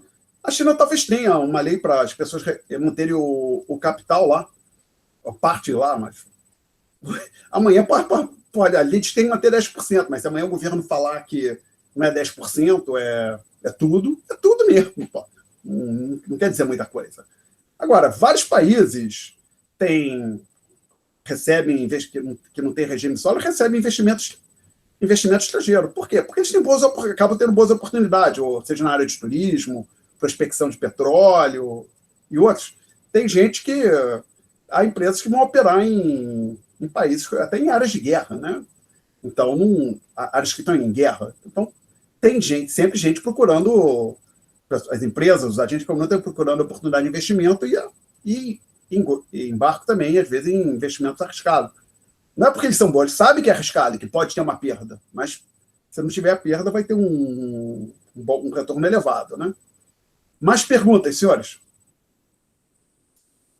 Professor, falou que na questão de propriedade privada, o direito à propriedade privada é uma das maiores, historicamente, caminhos para a prosperidade, né? E na China, todo mundo sabe que a economia é extremamente centralizada, né? O governo meio que guia mais ou menos no que seja investido e tal, mesmo que tenha as suas zonas de livre mercado, entre aspas, assim.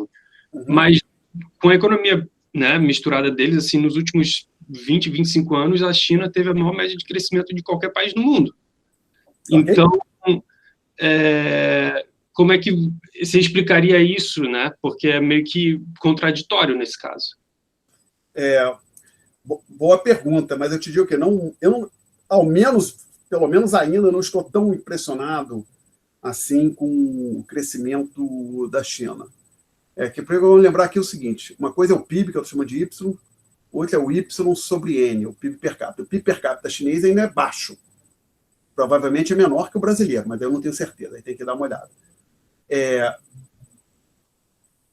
E o crescimento, e o ponto central esse crescimento da China é sustentável, ou seja, vai durar? Tenho minhas dúvidas. Por quê, Alexandre? O que você está querendo dizer? Por exemplo, na década de 80, todo mundo falava que o Japão ia suplantar os Estados Unidos. Não aconteceu. Ou que tinha uma chance do Japão suplantar os Estados Unidos. Acabou que não aconteceu. Então, agora, a China vai suplantar os Estados Unidos. Não aconteceu. Minha interpretação, um pouco que eu conheço da China, é o seguinte. Era um país extremamente pobre, com zero de mercado, quase nada.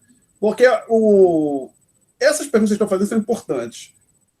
E, possivelmente, isso não vai nos levar até as 8h05, que é a hora que eu tenho, que é a hora que eu disse que ia falar sobre a prova, tá?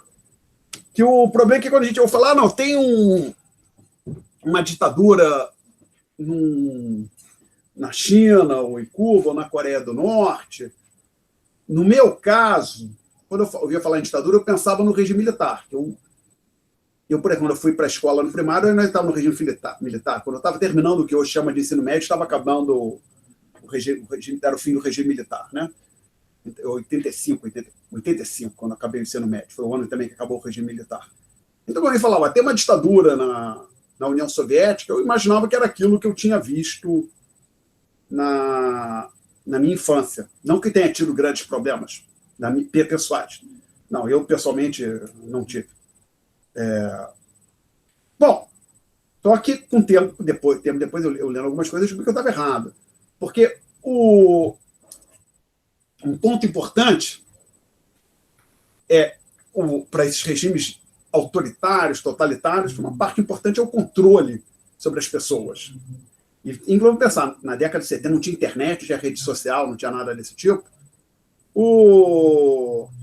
Na União Soviética, isso eu não sabia. Um tempo depois, já era adulto, eu comecei a ler alguns livros, comecei a ler um russo chamado Alexander Solzhenitsyn, que ganhou o prêmio de literatura em 70, Nobel de Literatura em 70, 71, 74, não me lembro exatamente o ano.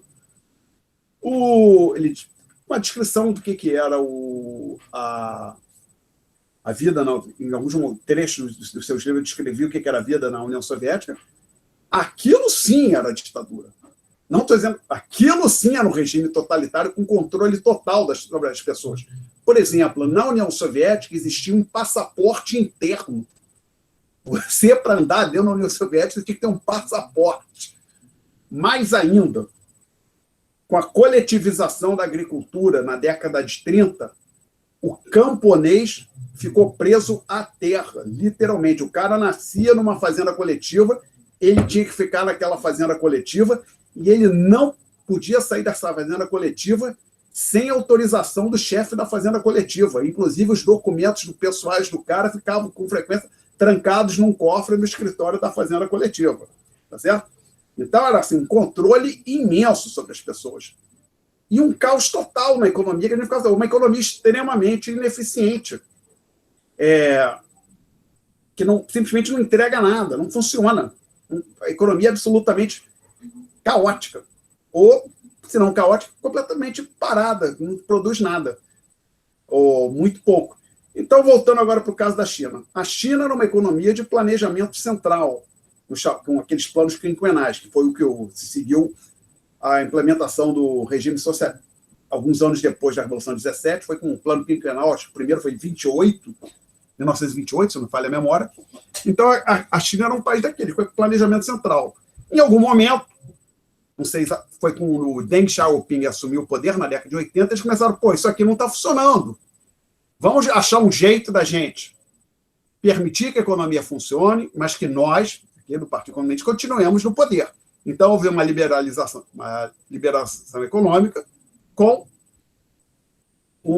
mas mantendo as estruturas políticas. E aí eles cresceram bastante, mas eles cresceram bastante porque estavam saindo num patamar muito baixo. Por exemplo, quando você passa de 0 para 1, observe, meus caros, qual é a variação percentual? Infinito. Que 1 menos 0 sobre 0 vezes 100 é infinito. Então, quando você parte de uma base muito baixa, é fácil ter crescimento. Então, você é o seguinte, a China estava lá atrás, não tinha nada. Aí, na hora que ela começou a abrir a economia, ou a liberalizar a economia, ela pôde começar a receber se beneficiar de todos os avanços tecnológicos que tinham ocorrido nos últimos 100 anos, 50 anos no mundo. Então, no momento que ela começou a abrir a economia, ela começou a dar um pulo. Então, eu posso aqui dizer, lembra, aqui neste curso nós falamos, supõe que nós estejamos falando aqui em PIB.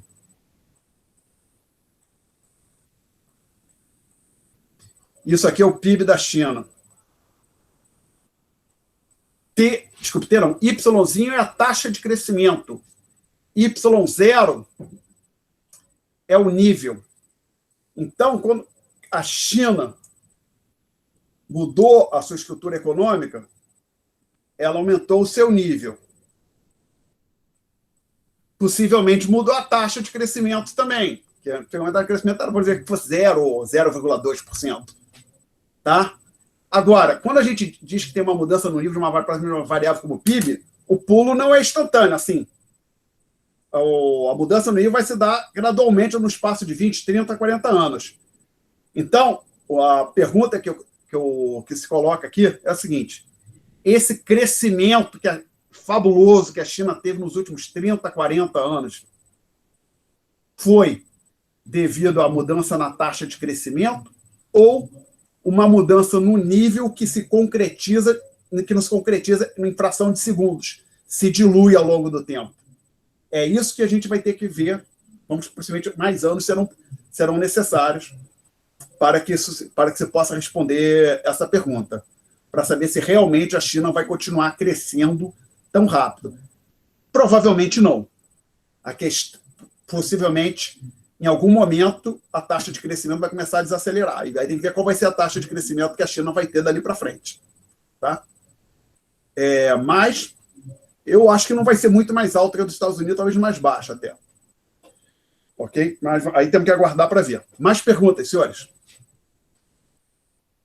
Discussão, todo mundo entendeu essa questão, esse ponto que eu coloquei aqui sobre porque a mudança no nível não se concretiza instantaneamente, pode se diluir ao longo do espaço de 10, 20 anos? Todo mundo entendeu? Poderia explicar um pouco melhor? Porque eu fiquei meio confuso. Tá. Como é que se daria essa... Vamos assim. Suponha que a gente estivesse falando do Brasil, tá? Então, estamos falando agora do Brasil. Essa equação que está ali no quadro é para falar do Brasil. Suponha que num passe de mágica a gente conseguisse dar uma imensa... aprimorar consideravelmente o sistema educacional brasileiro. E, consequentemente, isso vai puxar o nosso PIB para cima, no nível, tá legal? O nível do PIB, o Y0. Agora, você acha que esse ganho, digamos que o nível vai dobrar, você acha que essa multiplicação por 2 acontece instantaneamente ou se vai dobrar gradualmente ao longo do tempo? O que você acha? Entendi. Que o nível vai subir, mas... Entendi. Tá, deixa eu tentar agora voltar aqui, achar com um gráfico, talvez ajude também. Eu tenho que me localizar aqui. Vamos lá. PLE, que é o semestre... PDFs no website. Notas, este tópico... Nível, a gente falou no tópico 2, não foi? Ué? Não vai abrir aqui? Não, abriu. Nível e taxa, nós falamos no tópico 2, não foi?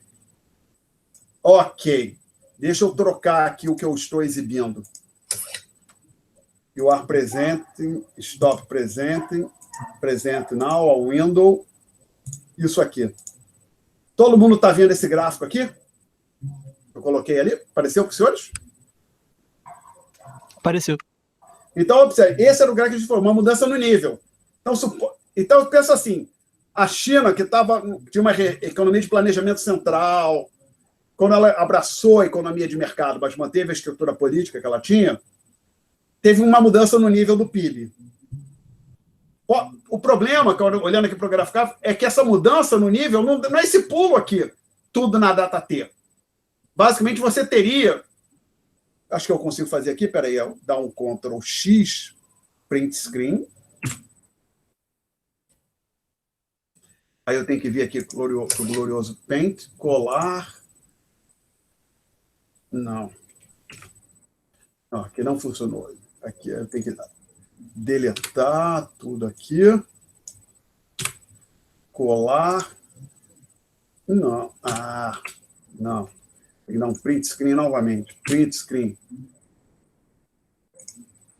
Ctrl V. Agora veio o que eu queria.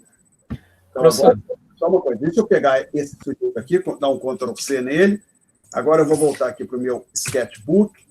Editar, colar. Ok. E aí eu vou pegar esse gráfico que apareceu aqui para mim, que eu tenho, vou tirar, stop presente, agora botar para o glorioso sketchbook. Share. O gráfico voltou aí para os senhores? Está voltando agora, eu acho. Voltou? Voltou? Aham. Então, observa o seguinte, eu estou dizendo o seguinte, se a gente com esse gráfico, tentando discutir a situação da China, o meu ponto é o seguinte, a mudança no nível do PIB da China não ia se dar toda nessa data T grande. Seria uma coisa desse tipo aqui, ó, de T grande. T grande seria a data das reformas. E esse T grande linha seria a data de quando finalmente a mudança no nível acontece. E se teve uma mudança na taxa de crescimento, então, veja bem, parte do crescimento da China, que ela tem nos últimos anos, é decorrente dessa mudança no nível do PIB. Então, temos que aguardar um tempo para ver o que vai acontecer com a economia chinesa. Tá? Aí eu já tinha uma ou duas perguntas aqui. Digam, perguntas. Professor, tem uma pergunta só que é sobre a prova, mas tem 10, 15 minutos. Tá, na verdade, 9. Sobre essa discussão, podemos encerrar? Podemos passar para a prova? Então tá. Pergunta sobre a prova. Qual é? O senhor, pelo menos no programa, tá lá que se o senhor autorizou que vai ser tópico 1, 2 e 3, né? Essa P1. Tópico 1, 2 e 3, isso. E aí a gente vai fazer naquele esquema de mandar uma foto, digitalizar, é isso mesmo? Isso, é exatamente isso. Exatamente isso. Então, eu vou justamente discutir isso. Era esse ponto que eu ia voltar a discutir mais vezes do que eu gostaria, mas melhor sobrar do que faltar. Então, terça-feira tem a prova. Lembrando, como é que falei na aula passada, vamos relembrar aqui. Deixa eu vir de novo aqui. Ensino, economia internacional. Então, perdão, tem que a Win apresentar uma janela, glorioso Firefox. Ok. Então, vai aparecer para os senhores. Então, se forem na página da disciplina no meu website, você entra lá, está Economia Internacional, Graduação em Economia, blá, blá, blá, avaliações, matéria, tópicos 1, 2, 3, questões. Aí você entra aqui. Como eu falei na aula passada, tem 2 links para P1. Sugestão, copie e cola esses links no Word ou em outros lugares, tenha 3, 4 cópias, arquivos com esse livro, um no celular, outro no teu computador com disco rígido, que eu estou colocando 2 links aqui pelo seguinte, se por uma infelicidade o provedor, a empresa que dá o provedor, que é o provedor do meu site, né, que é os pais da hospedagem, tiver um problema no dia e na hora da prova, tem um link alternativo ali, que é o segundo menorzinho, em letras menores, né, com uma fonte menor. Agora, se você não... Supõe que você chega para fazer a prova e meu site está fora do ar. Aí você não consegue achar o link. Então, tem que deixar isso salvo aí contigo. Então, sugestão, ó. Marca isso aqui, ó. Faz Ctrl+C e cola no arquivo e no Word e deixa salvo no celular, no computador. Manda por e-mail para você mesmo, para ter certeza que você vai... Se o meu site sair do ar, você tem particularmente o link alternativo. Tá? Então, a ideia é assim, quando chegar aqui, você for acessar esses links às 18h30 da terça-feira, você vai ter as questões. Porque se você clicar, por exemplo, nesse aqui, que é no meu site, só tem essa página aqui, uma página sem pergunta. Vai estar essencialmente o mesmo arquivo, vai ter uma segunda página com as perguntas. Haverá 2 perguntas, você vai ter que responder uma delas. Não adianta responder 2. É para responder uma e eu só corrijo uma questão por aluno. Tá? Então, se você fizer as 2, depois que você terminar, você escolhe qual das 2 você vai me mandar por e-mail. Vou mandar as 2. Eu vou corrigir uma. Qual? A maior? Não, eu vou corrigir uma. Vou corrigir a primeira que aparecer ali na minha frente. Tá certo? Então, você não ganha nada em fazer 2 questões. Professor, só uma dúvida. Eu não preciso reescrever o enunciado, não. É só botar o número referente à pergunta e... Não precisa. Vamos dar uma lida nisso aqui. As questões serão disponibilizadas nesse mesmo endereço no dia 29 de setembro, às 18h30. Tá? Então, quando chegar aqui às 18h30, esse PDF vai ter uma segunda página. Aí, vamos lá. Instruções e regras. O aluno pode consultar o material didático da disciplina, porém ele não pode consultar nenhuma pessoa, especialmente colega de turma, e é absolutamente proibido compartilhar respostas. Não compartilhem respostas, tá? Então, eu digo, não passa a resposta para o seu colega, nem pega. Se alguém te mandar por e-mail, você deleta. Foge disso. Inclusive, eu falei na aula passada, eu vou repetir. Meus caros, eu estou dizendo aqui, eu não minto para o aluno. Tendo em vista o que eu sei que vai ser a prova e o material que vocês podem consultar, a lista e nota de aula, eu não consigo como conceber que vai ser melhor para você procurar um colega. Todo mundo entendeu o que eu falei? Esta é uma prova com consulta. Tendo em vista o que eu vou perguntar e o material que você vai poder consultar, eu não vejo como você possa ter um ganho para ainda querer consultar um colega. Ao invés de chegar, professor, como é que eu faço essa questão? Vai lá, vê na lista, vê nas notas de aula como é que eu fiz algo que é igual ou parecido. Então, assim, em sala eu fiz, aumentou a oferta de moeda, eu vou estar te perguntando, diminuiu a oferta de moeda, uma coisa desse tipo. Tá? É a minha sugestão para todo mundo. Então, assim, não pode ter compartilhamento de respostas sobre hipótese nenhuma.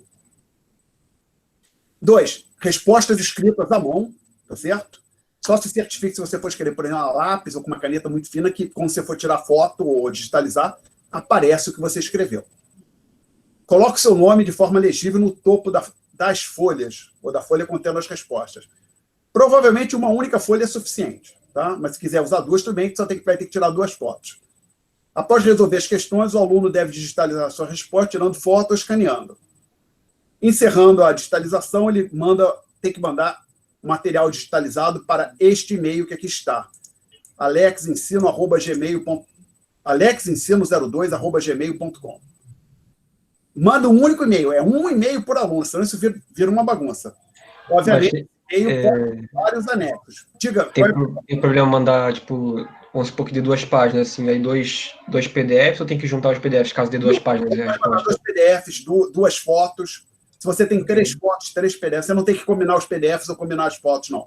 Mas é importante mandar um e-mail por aluno, isso é importante, tá? Porque aí diminui a chance de eu perder o material. Tá? Professor? Oi. Uma coisa também, como é que a gente se identifica? Você quer que a gente coloque, por exemplo, no assunto, quem é o aluno? Não, vai estar na folha, né? Aqui, olha só. Você escreve, o que eu só vou olhar para a folha que você mandou a resposta, tá certo? Então, coloque seu nome bem grande. Ah, não, desculpe aqui. Aqui, o item 3, tá? Ah, tranquilo. Tá, ok? Colocar o seu nome bem grande aqui.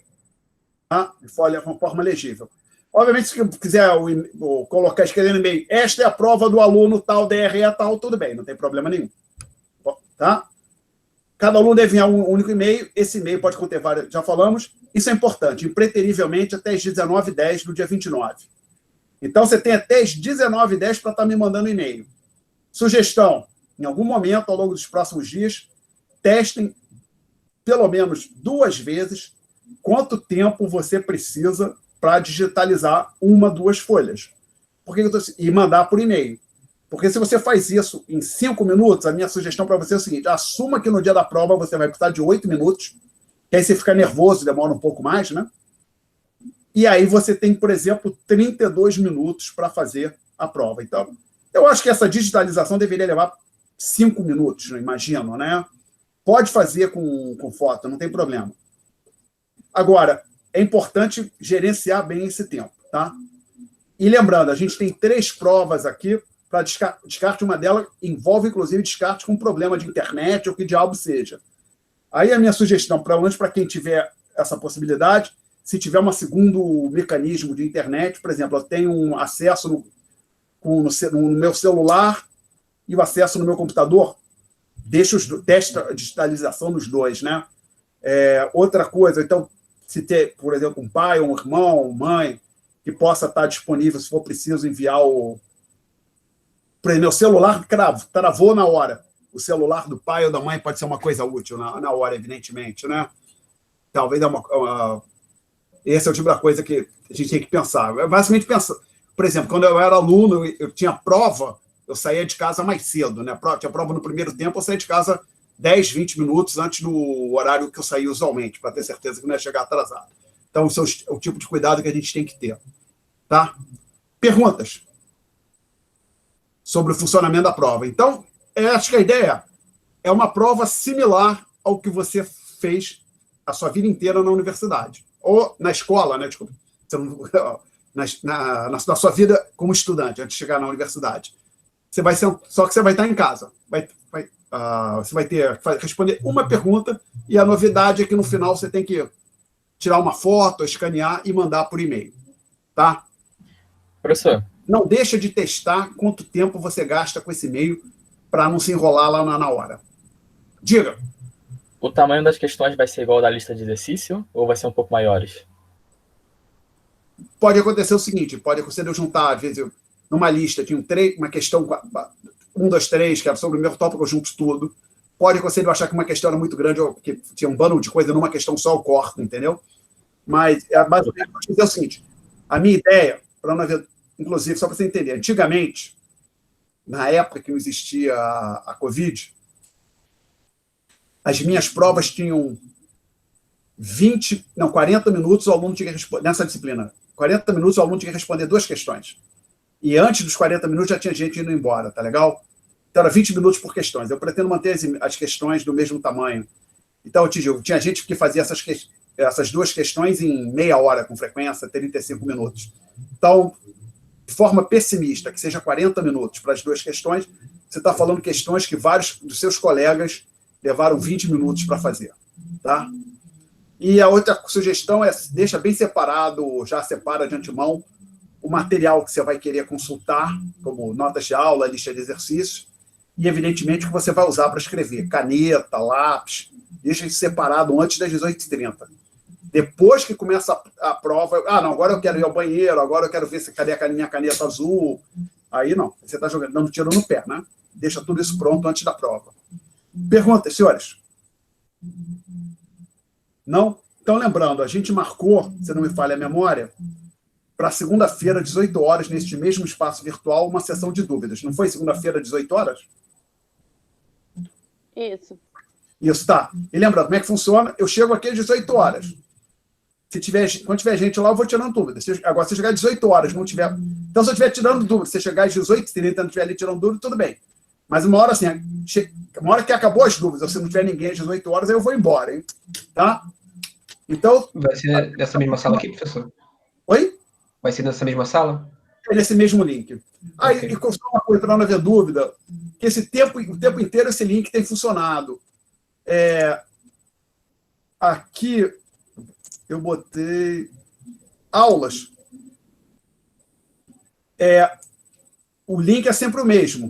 Até eu escrevi aqui, se tiver chegar o link e não estiver funcionando, verifica aqui nessa página se eu não mudei o link, né? Que eu não pretendo mudar, mas se o Google cortar o link, eu tiver que iniciar um novo encontro, eu posto, informo o encontro aqui nessa página, tá legal? Ok? Ok, professor.